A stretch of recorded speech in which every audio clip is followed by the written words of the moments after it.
Hey guys, welcome back. We're going to read about the second technique now in the book. Now that we started on the first sources of influence, we read the first technique, first tactic.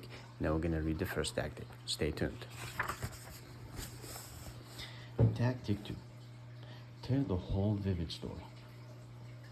Many of us have only taken a peek into our future, and now all too well, what will happen to us if we continue down our current and healthy path?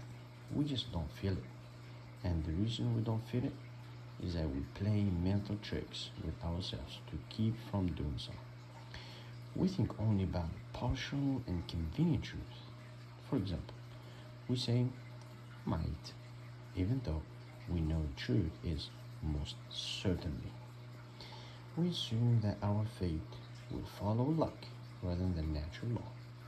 Mostly, we distract our attention from the default future by filling our mind with the present experience. In short, we nurture massive gaps in the truth rather than fill in the ugly details. I like the expression. We nurture massive gaps in the truth rather than fill in the ugly details.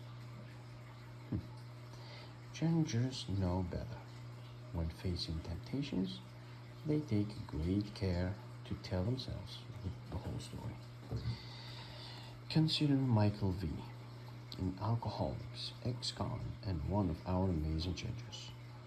Michael started drinking at a young age and moved quickly from drinking to drugs and from drugs to crime to pay for his addiction.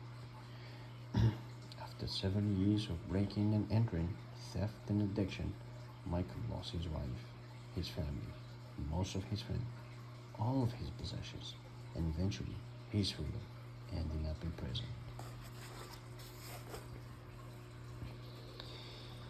As we would see throughout the remainder of this book, Michael used influence strategies from each of the 6 sources to get back his life.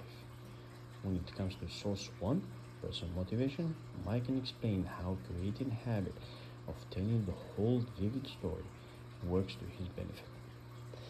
When I'm watching TV, an advertisement will come on showing a group of people enjoying a martini at a piano bar. To this day, that commercial can get my thoughts heading in a dangerous direction. My natural inclination is to start drinking. I can do that. Sure, I'm a recovering alcoholic, but why not enjoy a social drink with friends? What harm can that be? But that's not my story, nor it is the whole story. My story plays out differently. If I join the group at the piano bar, I will drink the martini, then I will be back tomorrow. Then I will shift to hard liquor. I will soon be on a bench, and one day I will wake up lying in my own vomit, or maybe even in jail. And by the way, that's not merely what might happen to me, that's what will happen to me. You will notice that when telling the story, Michael doesn't merely tell the whole story. He also uses rather vivid language. Instead of suggesting that the drink would be bad for him, he describes potential consequences in vibrant detail. The power of Michael's labeling tactics isn't something known just to him.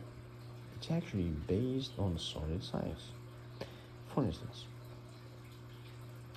ongoing research is showing that subjects who set aside money for generic long-term savings are less faithful in making their monthly contribution than those who choose to create new Ruth accounts. Specific and meaningful labels identify specific consequences and as such are more motivating than watered down generic terms.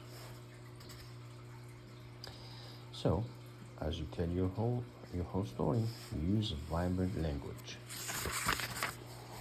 Replace innocuous terms such as unhealthy and problematic with poignant terms such as bankrupt, fire, divorce, emphysema. Stop comforting yourself with fairy tales, innocent language, and half truths. Use the same type of poignant and vivid language when portraying what will happen when you do the right thing. For instance, you are not merely going to be healthy, you're going to play with your grandkids on the floor. You won't have more money. You won't just have more money for your retirement, you will cruise the Mediterranean. You will, when considering both healthy and unhealthy actions, you deserve the whole truth, the vivid truth, and nothing but the truth.